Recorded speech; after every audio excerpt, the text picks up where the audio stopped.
স্বাগত ডিবিসি সংবাদে। আপনাদের সাথে আছি সুরভি আলম তরুণী। জুলাই গণহত্যা নিয়ে জাতিসংঘের রিপোর্টকে স্বাগত জানিয়েছে অন্তর্বর্তী সরকার। প্রধান উপদেষ্টার প্রেস উইং সংবাদ সম্মেলনে আরও উল্লেখ করেছে, গেল 15 বছরে দেশে গুম, খুন ও হত্যার মাস্টারমাইন্ড শেখ হাসিনা। জড়িতদের কাউকেই ছাড় দেয়া হবে না। এছাড়া সারা দেশে 7 থেকে 800 আয়নাঘর আছে বলে ধারণা সরকারের। সকালে ডিজিএফআইয়ের একটি এবং র্যাবের 2টি আয়নাঘর পরিদর্শন করেন প্রধান উপদেষ্টা ডক্টর মোহাম্মদ ইউনূস। সঙ্গে ছিলেন 6 জন উপদেষ্টা, গুম কমিশন এবং গুমের শিকার হওয়া ভুক্তভোগীরা। পরে পরিদর্শন শেষে রাজধানীর ফরেন সার্ভিস একাডেমিতে সংবাদ সম্মেলন করেন প্রধান উপদেষ্টার প্রেস সচিব শফিকুল আলম। স্পটে গিয়েছেন, প্রত্যেকটা আয়নাঘর যেই লোকেশনে যতগুলো আয়নাঘর ছিল বলেন, গুম কমিশনের তথ্য অনুযায়ী সারা দেশে 600 থেকে 800 আয়নাঘর রয়েছে বলে ধারণা করা হচ্ছে। প্রতিটি আয়নাঘর খুঁজে বের করার কথা জানান তিনি। বাংলাদেশে যত আয়নাঘর আছে প্রত্যেকটা খুঁজে বের করা হবে।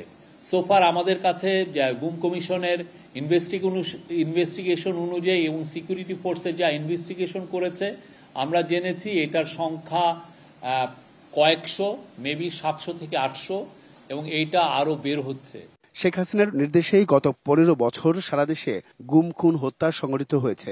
শেখ হাসিনা সহ যারা এসব ঘটনার সঙ্গে জড়িত তাদের সবাইকে বিচারের সম্মুখীন করবে সরকার, আর কেউই পার পাবে না বলেও হুঁশিয়ারি দেন তিনি। কাজগুলো করছি এবং এটা দিন রাত কাজ হচ্ছে। কোথায় কোথায় আয়নাঘর আছে, কারা কারা ইনভলভ ছিল, কারা কারা কাদের কাদের নামগুলো আসছে, সেগুলোকে পুঙ্খানুপুঙ্খভাবে বিচার করা, কে কে এখানে অর্ডার দিত, সেগুলো আমরা ইনভেস্টিগেট করছি। হিউম্যান রাইটসের প্রতিবেদন পর্যালোচনা করে তাদের সুপারিশ বাস্তবায়ন করবে সরকার। Ariful Islam, DBC news, Dhaka. জাতিসংঘের এই প্রতিবেদনকে জুলাই গণহত্যার আন্তর্জাতিক স্বীকৃতি বলে মন্তব্য করেছেন আন্তর্জাতিক অপরাধ ট্রাইব্যুনালের প্রসিকিউটর গাজী MH তামিম। আর মানবাধিকার লঙ্ঘনের ফলে ট্রাইব্যুনালে বিচারের সর্বোচ্চ শাস্তি মৃত্যুদণ্ড পর্যন্ত হতে পারে বলে জানিয়েছেন সুপ্রিম কোর্টের সিনিয়র আইনজীবী মঞ্জিল মোর্শেদ ও আন্তর্জাতিক অপরাধ ট্রাইব্যুনালের chief prosecutor Tajul Islam. DBC নিউজকে দেয়া সাক্ষাৎকারে তারা এসব কথা বলেন। যে এই অপরাধ প্রমাণিত হলে কারো মৃত্যুদণ্ড হতে পারে, যাবজ্জীবন কারাদণ্ড হতে পারে, বিভিন্ন মেয়াদের কারাদণ্ড হতে পারে, এবং সর্বশেষ আইনের যেটা সংশোধনী হয়েছে সেখানে কিন্তু এই অপরাধীর কাছ থেকে ক্ষতিপূরণ বাবদ অথবা তার গ্রেপ্তার নিশ্চিত করার জন্য তার যে সম্পদ আছে, অ্যাসেটস আছে, সেগুলো কিন্তু কনফিসকেট করার, বাজেয়াপ্ত করার ক্ষমতাও আমাদের এই ট্রাইব্যুনালকে দেওয়া হয়েছে। সুতরাং একদিকে যেমন শাস্তি দেওয়া যাবে, পাশাপাশি জরিমানা করা যাবে এবং তার সম্পদকেও বাজেয়াপ্ত করা যাবে। এই ধরনের ব্যবস্থা আমাদের আইনে রয়ে গেছে। জাতিসংঘের এই উদ্যোগকে স্বাগত জানাই এবং আন্তর্জাতিক অপরাধ ট্রাইব্যুনালে আমরা যে ন্যায় বিচারের প্রত্যয় ঘোষণা করেছি, এই প্রত্যয় ঘোষণা এবং এই ন্যায় বিচার কার্যকর ক্ষেত্রে জাতিসংঘের এই রিপোর্ট আরো অগ্রণী ভূমিকা পালন করবে। শুধু কিন্তু মানবাধিকার লঙ্ঘনের কিন্তু কেসটা না, ট্রাইব্যুনালে কিন্তু কেসটার সঙ্গে অন্যান্য জিনিসগুলো জড়িত আছে। কাজে সেক্ষেত্রে সবকিছু মিলিয়ে যদি বলেন যে অভিযোগ টানা হচ্ছে, সেই অভিযোগ যদি সেই রায়ে যদি প্রমাণ করা যায় যে হ্যাঁ এই ঘটনাগুলো ঘটেছেন, তাহলে কিন্তু সেখানে সর্বোচ্চ শাস্তির বিধানও ওই আইনে আছে এবং সেটা মৃত্যুদণ্ড পর্যন্ত হতে পারে। গাড়িটা আমার প্রেজেন্ট, আমার ফিউচার, আমার হ্যাপি লাইফ। আইডিএলসি আমার ফাইন্যান্সিয়াল পার্টনার বলেই কার লোন আমার কাছে লাইফ ইনভেস্টমেন্ট। সব ক্ষেত্রে আইয়ামে জাহেলিয়া প্রতিষ্ঠা করেছিল শেখ হাসিনার আওয়ামী লীগ সরকার। গণমাধ্যমের প্রতিনিধি ও ভুক্তভোগীদের নিয়ে আয়নাঘর দেখতে গিয়ে এসব কথা বলেছেন প্রধান উপদেষ্টা ডক্টর মোহাম্মদ ইউনূস। প্রমাণ যাতে নষ্ট না হয়, নির্যাতনে কক্ষগুলো সিলগালা করার নির্দেশ দিয়ে তিনি বলেন, আয়নাঘরের সঙ্গে জড়িত সবার বিচার হবে। রাষ্ট্রীয় বাহিনীর মাধ্যমে বিভিন্ন শ্রেণীর মানুষকে তুলে নিয়ে বিশেষ জায়গায় রাখা হতো। এ নিয়ে সংবাদ প্রতিবেদন প্রকাশিত হলে আয়নাঘর নামে বিষয়টি প্রকাশ্যে আসে। শেখ হাসিনা সরকারের ক্ষমতা হারানোর পর আয়নাঘর থেকে ফিরে আসাদের বয়ানে উঠে আসে এর ভয়াবহতা। গত 6 ফেব্রুয়ারি উপদেষ্টা পরিষদের সভার সিদ্ধান্ত অনুযায়ী বুধবার দেশ বিদেশের গণমাধ্যমের প্রতিনিধি ও ভুক্তভোগীদের নিয়ে আয়নাঘর দেখতে যান প্রধান উপদেষ্টা ডক্টর মোহাম্মদ ইউনূস। প্রতিরক্ষা গোয়েন্দা মহাপরিদপ্তরের যৌথ জিজ্ঞাসাবাদ, র্যাব 2 এর CPC-3 এর ভেতরের সেল এবং র্যাব সদর দপ্তরের টাস্ক ফোর্স ইন্টেলিজেন্স সেক্টর ঘুরে দেখেন তারা। পরিদর্শন শেষে প্রধান উপদেষ্টা বলেন, শেখ হাসিনার শাসনামলে দেশে অন্ধকার যুগ প্রতিষ্ঠিত হয়েছিল, আর যারা এমন কাজে জড়িত তাদের বিচার হবে। নৃশংস প্রতিটি জিনিস যে হয়েছে এখানে, যতটাই শুনি অবিশ্বাস্য মনে হয়, এটা কি আমাদেরই জগৎ, এটা কি আমাদেরই সমাজ, আমরা এটা করলাম। এবং যারা নিগৃহীত হয়েছে, যারা এটা শিকার হয়েছে, তারা আমাদের সঙ্গে আছে, তাদের মুখের থেকে শুনলাম কিভাবে হয়েছে, কোনো ব্যাখ্যা নাই। গত সরকার এই আইএমএ জাহেলিয়াতকে প্রতিষ্ঠিত করে গেছে সর্বক্ষেত্রে, এটা তার একটা নমুনা। প্রমাণ হিসেবে নির্যাতনের কক্ষগুলো সিলগালা করার নির্দেশ দেন প্রধান উপদেষ্টা। যারা করেছে তাদের জন্য আমরা কেন বক্তব্য হতে যাব, তাদের সে বিচার করবো, জনসাধারণ বলবো যে এটা উচিত বিচার হয়েছে, তখন আমরা এটার থেকে মুক্তি পাবো। এইগুলো সব এভিডেন্স, যা যা আমরা দেখলাম, এভিডেন্স গুলো সিলগালা করে রাখা হবে, যাতে করে কেউ বিনষ্ট করতে না পারে, বিচারের কাছে যেহেতু এটা প্রমাণ হিসেবে ব্যবহার করতে পারে। এর আগে 19 জানুয়ারি প্রধান উপদেষ্টার সাথে বৈঠকে গুমের ঘটনায় তদন্তের অগ্রগতি সম্পর্কে জানায় গুম সংক্রান্ত তদন্ত commission. Afrin Anwar, DBC news, Dhaka. অক্টোবরে জুলাই গণহত্যার 2 থেকে 3টি মামলার রায় হবে। আইন উপদেষ্টার এমন বক্তব্যে অসন্তোষ প্রকাশ করেছে আন্তর্জাতিক অপরাধ ট্রাইব্যুনাল চেয়ারম্যান গোলাম মোর্তজা মজুমদার। বলেন, ভবিষ্যতে এমন হলে আইনি ব্যবস্থা নেওয়া হবে। তদন্ত শেষের আগেই মামলা নিয়ে আইন উপদেষ্টার মন্তব্য নিয়ে হুঁশিয়ারি করে তিনি বলেন, ট্রাইব্যুনালে কখন কার রায় হবে তা নিয়ে বাইরের কেউ মন্তব্য করতে পারবেন না। সচিবালয়ে মঙ্গলবার এক জরুরি সংবাদ সম্মেলনে আইন উপদেষ্টা সাংবাদিকদের জুলাই গণহত্যার বিচারিক কার্যক্রমের ধারাবাহিকতা তুলে ধরেন। জানান, অক্টোবরেই হবে বেশ কিছু মামলার রায়। অক্টোবরের মধ্যে আমরা 3-4টা মামলার রায় পেতে যাচ্ছি বলে আশা করি। কিন্তু তদন্ত শেষ হওয়ার আগেই মামলা নিয়ে আইন উপদেষ্টার এমন মন্তব্যে অসন্তোষ প্রকাশ করেছে আন্তর্জাতিক অপরাধ ট্রাইব্যুনাল। আমাদের তদন্ত কার্যক্রম সম্পন্ন করার জন্য আরও বেশ কিছু সময় প্রয়োজন। ভবিষ্যতে এমন ঘটলে আইনি ব্যবস্থা নেওয়ার হুঁশিয়ারি দেয় আদালত। আমাকে ট্রাইব্যুনাল বলেছেন যে যারা যে কর্নার থেকেই এই ধরনের কথা ট্রাইব্যুনাল সম্পর্কে বলছেন তাদেরকে বলে দিতে যে যেন এই ধরনের কোনো কথা ট্রাইব্যুনাল সম্পর্কে ভবিষ্যতে না বলা হয়। যদি এই ধরনের ট্রাইব্যুনালের স্পর্শ করে এই ধরনের কথা ভবিষ্যতে বলা হয়, তাহলে ট্রাইব্যুনাল তার আইনগত ব্যবস্থা গ্রহণ করবে। এর আগে সকালে সাবেক সেনা কর্মকর্তা জিয়াউল আহসানকে হাজির করা হয় ট্রাইব্যুনালে। শুনানি শেষে গুমের মামলায় তাকে গ্রেফতার দেখানো হয়। একই সাথে আগামী 20 এপ্রিল এই মামলার তদন্ত প্রতিবেদন দাখিলের নির্দেশ দিয়েছে ট্রাইব্যুনাল।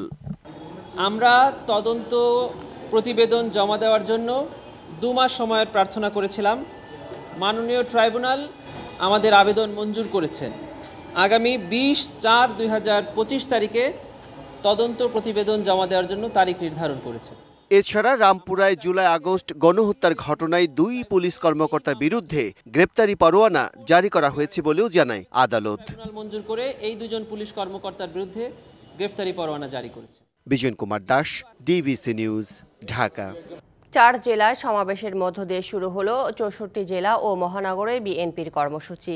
নিত্যপণ্যের মূল্য সহনীয় পর্যায়ে রাখা, আইন শৃঙ্খলা পরিস্থিতির উন্নতি, নির্বাচনী রোডম্যাপ ঘোষণা এবং পতিত ফ্যাসিস্টদের বিভিন্ন চক্রান্ত মোকাবিলা সহ নানা দাবিতে এই কর্মসূচি চলবে রোজার আগ পর্যন্ত। সুনামগঞ্জ পুরাতন বাস স্টেশন এলাকায় স্থানীয় এবং কেন্দ্রীয় নেতাকর্মীদের উপস্থিতিতে সমাবেশ শুরু হয় দুপুরে। প্রশাসনে ঘাপটি মেরে বসে থাকা ফ্যাসিস্টদের খুঁজে বের করার আহ্বান জানান বিএনপি চেয়ারপারসনের উপদেষ্টা আরিফুল হক চৌধুরী। সাধারণ মানুষকে স্বস্তি দিতে রমজানের আগেই নিত্যপণ্যের দাম কমানোর দাবি জানানো হয়। অন্যদিকে সিরাজগঞ্জের ইসলামিয়া সরকারি কলেজ মাঠে সমাবেশে স্থায়ী কমিটির সদস্য নজরুল ইসলাম খান গণতান্ত্রিক যাত্রাপথে উত্তরণের জন্য দ্রুত নির্বাচনী রোডম্যাপ ঘোষণার দাবি জানান।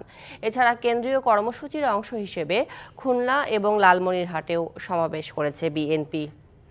জাতীয় সংসদ নির্বাচন ও স্থানীয় সরকার নির্বাচনের জন্য প্রায় 6,000 কোটি টাকা বরাদ্দ চেয়েছে নির্বাচন কমিশন। ইসির অতিরিক্ত সচিব KM আলী নওয়াজ এই তথ্য জানিয়েছেন। এক প্রস্তাবনায় সরকারের কাছে আগামী বাজেটে এই বরাদ্দ চেয়েছে কমিশন। 2025-26 সালের অর্থ বছরের বাজেট থেকে ত্রয়োদশ জাতীয় সংসদ নির্বাচন ও স্থানীয় সরকার নির্বাচনের জন্য 5,921 কোটি 72,63,000 টাকা চাওয়া হয়েছে। এর মধ্যে প্রায় 2,800 কোটি টাকা ব্যয় হবে কেবল জাতীয় সংসদ নির্বাচন আয়োজনে। চ্যাম্পিয়ন হওয়ার লক্ষ্য নিয়েই চ্যাম্পিয়ন্স ট্রফিতে যাচ্ছে বাংলাদেশ, বললেন টাইগার অধিনায়ক নাজমুল হোসেন শান্ত। টুর্নামেন্ট খেলতে যাওয়ার আগে অফিসিয়াল ফটো সেশনে অংশ নেন দলের ক্রিকেটাররা। শান্ত জানান, BPL-এ কম ম্যাচ খেলায় নিজের প্রস্তুতি ভালো হয়েছে। সেই সাথে আস্থা রাখতে চান রিশাদ, মিরাজ, নাসুমদের মতো তরুণদের ওপরেই। এক একটা টুর্নামেন্ট আসে ক্রিকেট সমর্থকদের বুকে বাঁধে আসার পারদ। সেই পারদ আরও বড় হয় যখন দল প্রত্যাশার বুড়িয়া উড়ে যায়।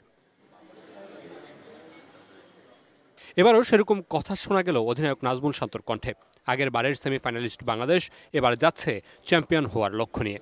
যে 8টা টিম আছে, 8টা টিমই ডিজার্ভ করে চ্যাম্পিয়ন হওয়ার জন্য এবং এই 8টা কোয়ালিটি টিম এবং আমি বিশ্বাস করি আমাদের টিমের ওই অ্যাবিলিটি আছে। বাড়তি প্রেশারের কথা আমার মনে হয় না যে কেউ বাড়তি প্রেশার ফিল করবে, কারণ সবাই এটাই চাচ্ছে, সবাই এটাই চায় মনে প্রাণে এবং সবাই এটাই বিশ্বাস করে যে আমাদের ওই অ্যাবিলিটিটা আছে। টি-20তে সময় ভালো না কাটলেও ওয়ানডেতে পরিসংখ্যান শান্তর পক্ষে। বিপিএলে ম্যাচও খেলেছেন কম, সেটাকেই দেখছেন পজিটিভ হিসেবে। বিপিএলের ওই সময়টা খুব ভালো প্রিপারেশন নিতে পেরেছি। গ্রুপ পর্বের 3 ম্যাচে বাংলাদেশের সামনে বড় 3 অপোনেন্ট, সেখানে বাড়তি চাওয়া থাকবে অভিজ্ঞ মুশফিক রিয়াদের কাছে। সেই সাথে রিশাদ, মিরাজ, নাসুমদের উপরও আস্থা রাখতে চান ক্যাপ্টেন। বিপিএলের উইকেট এবার দলকে সহযোগিতা করবে, সেই সাথে রাওয়ালপিন্ডিতে টেস্ট জয়ের অভিজ্ঞতা কাজে লাগবে। রাওয়ালপিন্ডিতে খুব ভালো এক্সপেরিয়েন্স, আমাদের পাকিস্তানের সাথে টেস্ট আমরা জিতে আসলাম, সো ম্যাক্সিমাম ক্রিকেটার এখানে আছে, আমার মনে হয় 6-7টা ক্রিকেটার তো আছে। সো এই এক্সপেরিয়েন্সটা কাজে দিবে এবং এই মেমোরিজগুলা অবশ্যই হেল্প করে মেন্টাল। বৃহস্পতিবার রাতে চ্যাম্পিয়ন্স ট্রফি খেলতে দুবাইয়ের উদ্দেশ্যে উড়াল দেবে Bangladesh. Mamunur Rashid, DBC news, Dhaka. Champions ট্রফিতে সাকিব তামিমদের মতো মিস করতে চান না অধিনায়ক নাজমুল হোসেন শান্ত। টাইগার ক্যাপ্টেন বললেন, ব্যক্তি বিশেষের পারফরমেন্স নয়, টিম গেম দিয়েই নিজের সামর্থ্য প্রমাণ করতে চান। আর সেই লড়াইয়ে মুশফিক রিয়াদদের মতো অভিজ্ঞতা কাজে লাগাতে চান। পরিসংখ্যান পরিকল্পনার কথাও জানিয়েছেন শান্ত। 1998 সালে আইসিসি চ্যাম্পিয়ন্স ট্রফির জন্ম। 2002 সালের তৃতীয় আসর থেকে অংশ নিয়ে আসছে বাংলাদেশ। 2002, 2004 ও 2017 সব মিলিয়ে 3 আসরে বাংলাদেশের হয়ে ব্যক্তিগত অর্জনের ক্ষেত্রে 4 ম্যাচে 293 রান তামিম ইকবালের, 3 ম্যাচ বেশি খেলা সাকিব আল হাসানের 271। এই দুই লিজেন্ডই থাকছেন না দলে, তবে তাদের মিস করবেন না অধিনায়ক নাজমুল হোসেন শান্ত। অনেক প্লেয়ার দিয়েছে, অবশ্যই আমরা সাকিব ভাইকে মিস করব, থাকলে ভালো। তো এই কোশ্চেন আপনারা এই উত্তর অনেকবার পেয়েছেন, তো আমার মনে হয় না যে একটা এত বড় টুর্নামেন্টে যাওয়ার আগে আবার এই প্রসঙ্গে কথাটা বলাটা যৌক্তিক হবে। অবসরে রয়েছেন তামিম ইকবাল, আর চ্যাম্পিয়ন্স ট্রফি খেলে অবসর নেওয়ার কথা থাকলেও শেষ পর্যন্ত হয়ে উঠছে না সাকিবের। শান্ত বললেন, ব্যক্তি বিশেষ নয়, দলীয় পারফরমেন্স দিয়েই জিততে হবে ম্যাচ।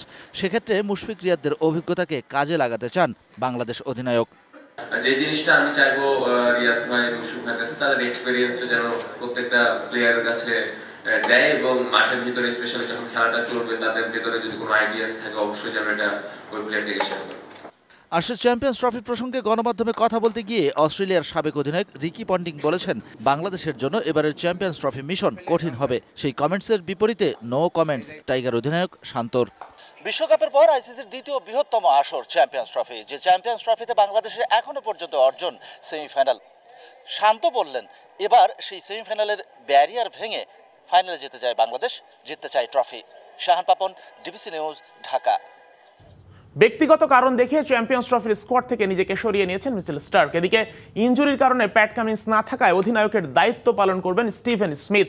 ইনজুরির কারণে জশ হ্যাজলউড এবং প্যাট কামিন্স থাকছেন না, তা আগেই নিশ্চিত ছিল। মিচেল মার্শও ইনজুরির কারণে খেলতে পারছেন না চ্যাম্পিয়ন্স ট্রফিতে। এবার সে না পাওয়ায় তালিকায় যুক্ত হয়েছেন মিচেল স্টার্ক। ব্যক্তিগত কারণ দেখিয়ে অস্ট্রেলিয়ার চ্যাম্পিয়ন্স ট্রফির স্কোয়াড থেকে নিজেকে সরিয়ে নিয়েছেন তিনি, যার ফলে অজিদের বিখ্যাত পেস থ্রোইকে ছাড়াই চ্যাম্পিয়ন্স ট্রফিতে যাচ্ছে অস্ট্রেলিয়া। যদিও এই দল নিয়েই শিরোপার জন্য লড়াই করার কথা জানিয়েছে অস্ট্রেলিয়ার নির্বাচক জর্জ বেইলি।